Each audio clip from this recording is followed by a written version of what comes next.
গত পর্বে আমরা দেখেছিলাম কিভাবে হাজার হাজার বছর ধরে বন্দি থাকা ইয়াজুজ ও মাজুজের প্রাচীর ভাঙার প্রচেষ্টা প্রায় সফল হতে চলেছিল। আমরা জেনেছিলাম কিভাবে তাদের সর্দার প্রথমবারের মতো ইনশাআল্লাহ বলবে এবং সেই একটি শব্দের জোরেই খুলে যাবে পৃথিবীর বুকে মহাবিপর্যয়ের দরজা। আজ আমরা জানব সেই প্রাচীর ভাঙার পর থেকে শুরু করে কিয়ামতের চূড়ান্ত মুহূর্ত পর্যন্ত কি ভয়ঙ্কর ঘটনা ঘটবে। সারাদিন ধরে দেয়ালটা ভাঙতে থাকবে।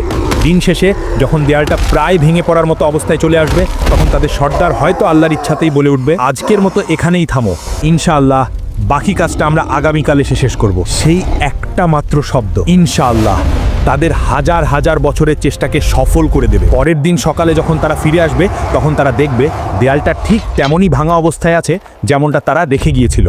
এরপর তারা এক ধাক্কাতেই সেই দেয়ালটা ভেঙে ফেলবে এবং কোটি কোটি ইয়াজুজ ও মাজুজ বন্যার পানির মতো তীব্র গতিতে সারা পৃথিবীতে ছড়িয়ে পড়বে। তাদের আগমনের সাথে সাথেই পৃথিবীতে শুরু হবে এক চরম বিপর্যয়, এক ভয়ঙ্কর দৃশ্য। যখন তারা উঁচু ভূমি থেকে দল বেঁধে নামতে থাকবে, তখন মনে হবে যেন পাহাড়ের উপর থেকে এক বিশাল কালো সমুদ্রের ঢেউ নেমে আসছে। তাদের চিৎকার আর পায়ের শব্দে মাটি কাঁপতে থাকবে। তারা তাদের যাত্রাপথে যা কিছু পাবে সব কিছু ধ্বংস করে দেবে। সবুজ ফসলের মাঠ তাদের পায়ের নিচে পিষে ধুলোয় মিশে যাবে। ফলের বাগানগুলো তারা উপড়ে ফেলবে। শহরের পর শহর তারা জ্বালিয়ে পুড়িয়ে ছারখার করে দেবে। যখন তারা জেরুজালেমের তাবেরিয়া লেকের পাশ দিয়ে যাবে, তখন তাদের প্রথম দলটি সেই লেকের সমস্ত পানি পান করে শেষ করে ফেলবে। লেকটি একদম শুকিয়ে মরুভূমির মতো হয়ে যাবে। কিছুক্ষণ পর যখন তাদের শেষ দলটি সেই শুকনো জায়গার পাশ দিয়ে যাবে, তখন তারা একে অপরকে বলবে, হয়তো কোনো এক সময় এখানে পানি ছিল। পৃথিবীর মানুষ ভয়ে আতঙ্কে দিশাহারা হয়ে যাবে। তারা নিজেদের ঘর বাড়ি ছেড়ে পাহাড়ের গুহায় এবং জঙ্গলে গিয়ে আশ্রয় নেওয়ার জন্য ছুটতে থাকবে। কিন্তু ইয়াজুজ ও মাজুজের হাত থেকে পালানো প্রায় অসম্ভব হবে। তারা যাকে সামনে পাবে তাকেই নির্দয়ভাবে হত্যা করবে। তারা পৃথিবীর মানুষকে মারতে মারতে এমন এক পর্যায়ে পৌঁছাবে যখন তারা অহংকার করে বলবে, আমরা তো পৃথিবীর সব মানুষকে মেরে ফেলেছি, এবার তো পৃথিবীতে আমাদের কোনো শত্রু নেই, চলো এবার আকাশের লোকদের মারি। এই বলে তারা আকাশের দিকে তাদের তীর ছুড়বে। আল্লাহ তাদের এই অহংকার এবং মূর্খতাকে পৃথিবীর মানুষের সামনে প্রকাশ করার জন্য সেই তীরগুলোকে রক্তমাখা অবস্থায় তাদের কাছে ফিরিয়ে পাঠাবেন। রক্তমাখা তীর দেখে তারা আনন্দে উন্মাদ হয়ে চিৎকার করে বলবে, দেখো আমরা আকাশের দেবতাদেরও মেরে ফেলেছি, এখন আমরাই এই মহাবিশ্বের শাসক। ইয়াজুজ ও মাজুজের এই ভয়ঙ্কর অত্যাচারে তুর পাহাড়ে আশ্রিত ইমানদারদের অবস্থা চরমে পৌঁছাবে। খাদ্যের অভাবে তারা ডেসপারেটও হয়ে পড়বে। সেই কঠিন এবং অসহায় মুহূর্তে হযরত ঈসা আলাইহিস সালাম এবং তার সঙ্গীরা আল্লাহর কাছে দুই হাত তুলে কান্না জড়িত কণ্ঠে দোয়া করবেন। আল্লাহ তাদের দোয়া কবুল করবেন। তিনি ইয়াজুজ ও মাজুজের উপর এমন এক গজব পাঠাবেন যা কোনো মানুষও কল্পনাও করতে পারবে না। তিনি কোনো বিশাল সেনাবাহিনী বা ভয়ঙ্কর ঝড়ও পাঠাবেন না। আল্লাহ তাদের ঘাড়ে নাগাফ নামের এক ধরনের পোকা পাঠিয়ে দেবেন, যা দেখতে পঙ্গপালের মতো হবে। সেই পোকাগুলো রাতের অন্ধকারে ইয়াজুজ ও মাজুজের ঘাড়ের মধ্যে ঢুকে তাদের শরীরকে ভিতর থেকে খাওয়া শুরু করবে। কোটি কোটি ইয়াজুজ ও মাজুজ যারা একটু আগেও নিজেদেরকে পৃথিবীর শাসক বলে দাবি করছিল, তারা এই ছোট্ট পোকার আক্রমণে এক মুহূর্তের মধ্যে পোকা মাকড়ের মতো ছটফট করতে করতে মারা যাবে। এক রাতের মধ্যেই তাদের বিশাল বাহিনীর একজনও জীবিত থাকবে না। তারা সবাই একসাথে পচে গলে এমনভাবে মারা যাবে যে তাদের মরাদেহের দুর্গন্ধে পৃথিবীর বাতাসে নিঃশ্বাস নেওয়াটাই কঠিন হয়ে যাবে। সকালে যখন হযরত ঈসা আলাইহিস সালাম এবং তার সঙ্গীরা পাহাড় থেকে নিচে নেমে আসবেন, তখন তারা দেখবেন পৃথিবীর বুকে এক বিঘত জায়গাও খালি নেই যা ইয়াজুজ ও মাজুজের পচা গলা লাশে ভরে যায়নি। সেই অসহনীয় দুর্গন্ধে যখন পৃথিবীতে শ্বাস নেওয়াটাই কঠিন হয়ে যাবে, তখন হযরত ঈসা আলাইহিস সালাম আবার আল্লাহর কাছে দোয়া করবেন। আল্লাহ তখন উটের ঘরের মতো বিশাল বিশাল আকারের পাখি পাঠাবেন। সেই পাখিরা ইয়াজুজ ও মাজুজের কোটি কোটি লাশ তাদের শক্তিশালী ঠোঁট দিয়ে তুলে নিয়ে আল্লাহ যেখানে চাইবেন সেখানে ফেলে দিয়ে আসবে। যখন পৃথিবী লাশ মুক্ত হয়ে যাবে, কিন্তু তখনও বাতাসে দুর্গন্ধ আর মাটিতে তাদের রক্তের দাগ লেগে থাকবে, তখন আল্লাহ এমন এক রহমতের বৃষ্টি পাঠাবেন যা এর আগে কেউ কখনো দেখেনি। সেই প্রবল বৃষ্টি পৃথিবীর প্রতিটি কোণাকে, প্রতিটি ঘর বাড়ি, প্রতিটি অলিগলিকে এমনভাবে ধুয়ে মুছে দিবে যে পৃথিবীটা আবার আয়নার মতো পরিষ্কার এবং পবিত্র হয়ে যাবে। ইয়াজুজ ও মাজুজের ফিতনা শেষ হওয়ার পর হযরত ঈসা আলাইহিস সালামের নেতৃত্বে পৃথিবীতে শুরু হবে সেই আসল শান্তির যুগ, যাকে অনেক সময় সোনালী যুগ বলা হয়। আল্লাহ জমিনকে তার সকল বরকত ফিরিয়ে দেওয়ার জন্য আদেশ করবেন। জমিন তার সকল প্রকার ফল ফসল এমনভাবে উগড়ে দেবে যে একটিমাত্র ডালিম একদল লোক খেয়েও শেষ করতে পারবে না, এবং মানুষ তার খোসাকে ছাতা হিসেবে ব্যবহার করবে। দুধের মধ্যে এত বরকত হবে যে একটিমাত্র উটের দুধ একটি বিশাল গোত্রের জন্য যথেষ্ট হবে। পৃথিবী থেকে সকল প্রকার জুলুম, অত্যাচার, হিংসা বিদ্বেষ উঠে যাবে। মানুষের অন্তর এতটাই পরিষ্কার হয়ে যাবে যে একে অপরের প্রতি কোনো শত্রুতা থাকবে না। হাদিসে এসেছে সেই সময়ে বাঘ আর গরু একসাথে বিচরণ করবে। শিশুরা বিষাক্ত সাপের মুখে হাত দেবে, কিন্তু সাপ তাদের কোনো ক্ষতি করবে না। হযরত ঈসা আলাইহিস সালাম একজন ন্যায়পরায়ণ শাসক হিসেবে পৃথিবীতে 40 বছর শাসন করবেন।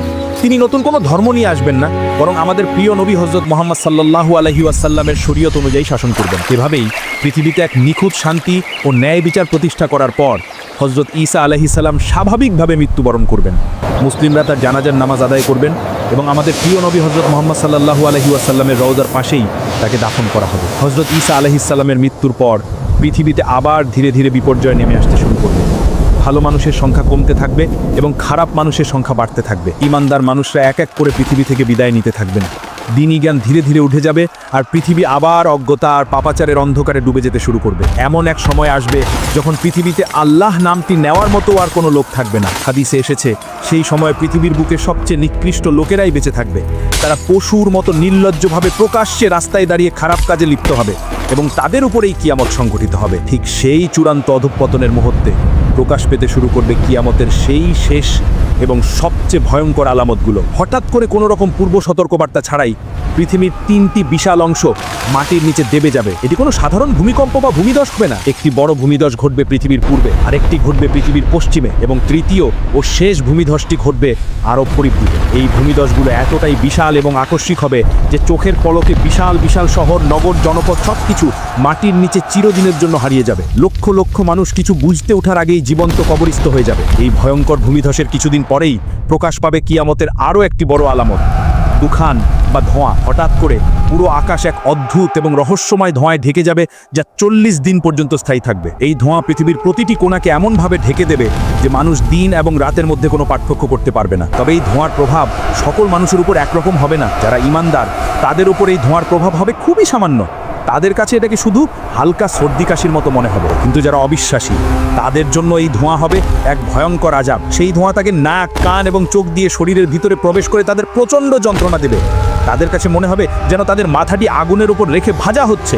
তারা ব্যথায় ছটফট করতে থাকবে এবং মুক্তির জন্য আর্তনাদ করবে, কিন্তু কোনো মুক্তি মিলবে না। 40 দিন ধরে এই ভয়ঙ্কর আযাব চলার পর যখন সেই রহস্যময় ধোঁয়ার 40 দিনের আযাব শেষ হয়ে যাবে, তখন মানুষ ভাববে হয়তো সবচেয়ে ভয়ঙ্কর সময়টি পার হয়ে গেছে। কিন্তু তারা জানতো না এটি ছিল চূড়ান্ত ধ্বংসের আগের শেষ শান্ত অবস্থা। সেই রাতের পর যখন ভোরের আলো ফোটার সময় হবে, তখন মানুষ এক অবিশ্বাস্য এবং ভয়ঙ্কর দৃশ্যের সাক্ষী হবে যা মানবজাতির ইতিহাসে আর কখনো হয়নি। সেই দিন সূর্য পূর্ব দিক থেকে নয়, বরং পশ্চিম দিক থেকে উদিত হবে। এই দৃশ্য দেখার সাথে সাথেই পৃথিবীর সকল মানুষ, সে মুমিন হোক বা কাফের, এক মুহূর্তের মধ্যে বুঝতে পারবে যে সময় শেষ, কিয়ামতের চূড়ান্ত ঘোষণা এসে গেছে। তখন পৃথিবীর সকল কাফের আর পাপী বান্দারা ভয়ে আল্লাহর সামনে সেজদায় লুটিয়ে পড়বে। তারা তাদের পাপের জন্য কান্না করে ক্ষমা চাইতে শুরু করবে। যারা জীবনে কখনো আল্লাহকে ডাকেনি তারাও সেদিন চিৎকার করে বলবে, হে আল্লাহ, আমরা ঈমান আনলাম, আমাদের ক্ষমা করে দাও। কিন্তু সেদিন তাদের ঈমান আর কোনো কাজে আসবে না, কারণ পশ্চিম দিক থেকে সূর্য ওঠার সাথে সাথেই আল্লাহর হুকুমে তওবা বা ক্ষমা প্রার্থনার দরজা চিরদিনের জন্য বন্ধ হয়ে যাবে। আর কোনো নতুন ঈমান কবুল করা হবে না, আর কোনো পাপীর তওবা গ্রহণ করা হবে না। পরীক্ষার সময় শেষ হয়ে যাবে। পশ্চিম দিক থেকে সূর্য ওঠার কিছুক্ষণ পরেই, সম্ভবত সেদিন সকালেই, প্রকাশ পাবে কিয়ামতের আরও একটি বড় আলামত। মক্কার সাফা পাহাড় বা অন্য কোনো জায়গা থেকে জমিন এক বিকট শব্দে ফেটে চৌচির হয়ে যাবে এবং মাটি ফুঁড়ে বেরিয়ে আসবে এক অদ্ভুত রহস্যময় প্রাণী। এটি হলো সেই দাব্বাতুল আরদ, পৃথিবী থেকে বের হওয়া সেই প্রাণী যার কথা পবিত্র কোরআনে বলা হয়েছে। হাদিসের বর্ণনা অনুযায়ী এই প্রাণীটি কোনো সাধারণ পশুর মতো হবে না, এটি হবে বিভিন্ন পশুর সংমিশ্রণে এক অদ্ভুত আকৃতির সৃষ্টি। সে মানুষের সাথে মানুষের ভাষায় কথা বলবে এবং তার চলার গতি হবে অবিশ্বাস্য। তার হাতে থাকবে দুটি ঐতিহাসিক এবং শক্তিশালী জিনিস। এক, হযরত মুসা আলাইহিস সালামের সেই অলৌকিক লাঠি। দুই, হযরত সুলাইমান আলাইহিস সালামের সেই বিখ্যাত আংটি। কাজের উদ্দেশ্য বোঝাতে স্পষ্ট এবং দাব্বাতুল আরদের কাজ হবে শাস্তি দেওয়া নয়, বরং চিহ্নিত করা। সে বিদ্যুৎ গতিতে সারা পৃথিবীতে ভ্রমণ করবে এবং প্রত্যেকটি মানুষের সামনে গিয়ে দাঁড়াবে। পৃথিবীর কোনো একজন মানুষও তার থেকে পালাতে বা লুকাতে পারবে না। যখন সে একজন ঈমানদার ব্যক্তির সামনে আসবে, তখন সে তার হাতে থাকা হযরত মুসা আলাইহিস সালামের লাঠি দিয়ে সেই ব্যক্তির চেহারা একটি চিহ্ন এঁকে দেবে। সেই চিহ্ন দেওয়ার সাথে সাথেই ঈমানদার ব্যক্তির চেহারা নূরের মতো উজ্জ্বল এবং ঝলমলে হয়ে যাবে। আর যখন সে একজন অবিশ্বাসী ব্যক্তির সামনে আসবে, তখন সে তার হাতে থাকা হযরত সুলাইমান আলাইহিস সালামের আংটি দিয়ে সেই ব্যক্তির নাকে একটি সিলমোহর মেরে দেবে। সেই চিহ্ন দেওয়ার সাথে সাথেই কাফিরের চেহারা ঘুটঘুটে কালো এবং কুৎসিত হয়ে যাবে। এভাবেই সে পৃথিবীর প্রথম থেকে শেষ পর্যন্ত আসা প্রত্যেকটি মানুষকে দুটি স্পষ্ট ভাগে ভাগ করে ফেলবে, মুমিন এবং কাফির। এই চূড়ান্ত বিভাজনের পর মানুষ আরও কিছুদিন পৃথিবীতে বেঁচে থাকবে, কিন্তু সেই জীবন হবে এক ভয়ঙ্কর মানসিক যন্ত্রণার। বাবা হবে মুমিন আর তার সন্তান হবে কাফির, স্বামী হবে জান্নাতি আর তার স্ত্রী হবে জাহান্নামী। কিন্তু এই অবস্থার পর কিয়ামতের আর কি বাকি থাকবে? কিভাবে ইয়ামেন থেকে একটি আগুন বেরিয়ে এসে সকল মানুষকে হাসরের মাঠের দিকে তাড়িয়ে নিয়ে যাবে?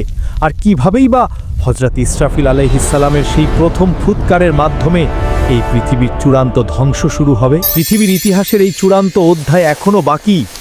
জানতে হলে পরের পর্বে ফিরে আসুন। ভিডিওটি লাইক করুন, শেয়ার করুন আর পরবর্তী পর্বের জন্য চ্যানেলটি এখনই সাবস্ক্রাইব করুন।